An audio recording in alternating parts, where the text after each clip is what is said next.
Et on t'écoute. Le souffle frais du vent dans les bois des eaux. Vianney a 8 ans, comme une vingtaine d'autres petits garçons venus de toute la France. Il passe la toute première audition de sa vie. Il rêve, comme Dimitri, d'intégrer le prestigieux chœur des petits chanteurs à la Croix de Bois. Toi, la route des égarés. Et les voyelles fermées et les voyelles ouvertes. Est-ce que égaré, c'est ouvert? Les petits garçons sauront en juin s'ils ont convaincu les professeurs de chant.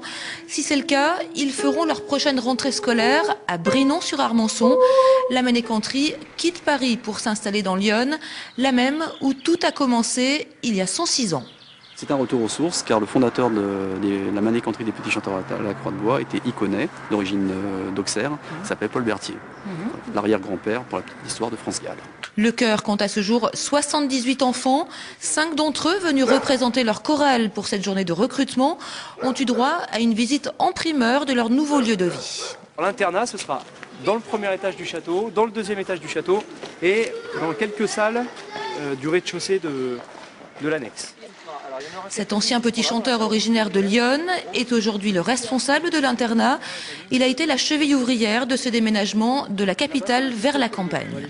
À Paris, c'est très bien, c'est des très beaux locaux. On est logé à Paris depuis 2006, mais on commence à être un petit peu à l'étroit parce que voilà, les enfants n'ont pas forcément la place de se dépenser. Avant, il y avait du gravier ou de la...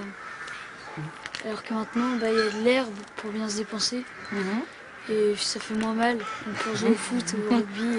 D'accord. C'est plus agréable. Les petits chanteurs disposent désormais de 20 hectares de parc et de 1200 mètres carrés de locaux. Un cadre idéal pour se reposer entre 2 répétitions de chant et les nombreuses tournées à l'étranger.